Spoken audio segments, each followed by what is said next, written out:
हर साल लाखों युवा बिहार छोड़ते हैं। कोई मुंबई, कोई दिल्ली, कोई सूरत, तो कोई पंजाब जाता है। रेलवे स्टेशन पर भीड़ से बड़ी ट्रेनें, कंधे पर बैग और आंखों में सपने बिहार की पहचान बन चुकी है। लेकिन यहाँ सबसे बड़ा सवाल ये है कि आखिर बिहार के लोगों को अपना घर छोड़ना ही क्यों पड़ता है। और बोली तुम नहीं जाओ, रहने दो यहीं पे, जैसे होगा। रो रही थी, लेकिन हम बोले ऐसे नहीं होगा, खाने के लिए चाहिए, पैसा चाहिए। महाराष्ट्र बोलता है मराठी बोलो तभी इधर रखना पड़ेगा, ऐसा ही बोलता है।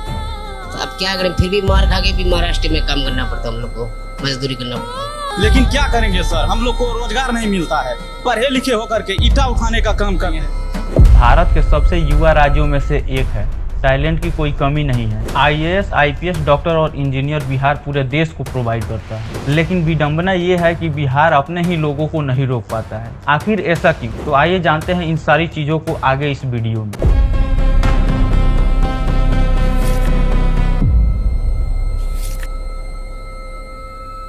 माइग्रेशन बिहार के लिए कोई नई कहानी नहीं है। इसकी जड़ें अंग्रेजों की समय तक जाती है, जब बिहार के मजदूरों को मॉरिशस, फिजी और सर्बियन जैसे देशों में भेजा जाता था। आज भी कहानी बदली नहीं है, बल्कि डेस्टिनेशन बदल गया है। 2011 सेंसस के अनुसार बिहार से दूसरे राज्यों में जाने वाले लोगों की संख्या लगभग 79 लाख थी और यही संख्या 2001 में लगभग 55 लाख के आसपास थी। यानी ऑलमोस्ट देखा जाए तो सिर्फ 10 सालों में आउट माइग्रेशन की संख्या में लगभग 44% की वृद्धि हुई और यह आंकड़ा 2011 यानी कि आज से लगभग 15 साल पहले की है। लेकिन असली कहानी नंबर से भी बड़ी है। आज बिहार के लगभग 65% हाउस होल्ड किसी न किसी माइग्रेंट मेंबर पर डिपेंड करती है। यानी हर 3 में से 2 घरों का खर्च किसी ऐसे व्यक्ति की कमाई से चलता है जो बिहार से बाहर काम करता है। अब जरा सोचिए, अगर कल अचानक बिहार के सभी माइग्रेंट वर्कर वापस आ जाए तो लाखों परिवार की इनकम रुक जाएगी, क्योंकि कई परिवारों की कुल कमाई की आधे से अधिक हिस्सा रेमिटेंस से आती है, यानी बाहर कमाने गए लोगों के द्वारा भेजे गए पैसों से।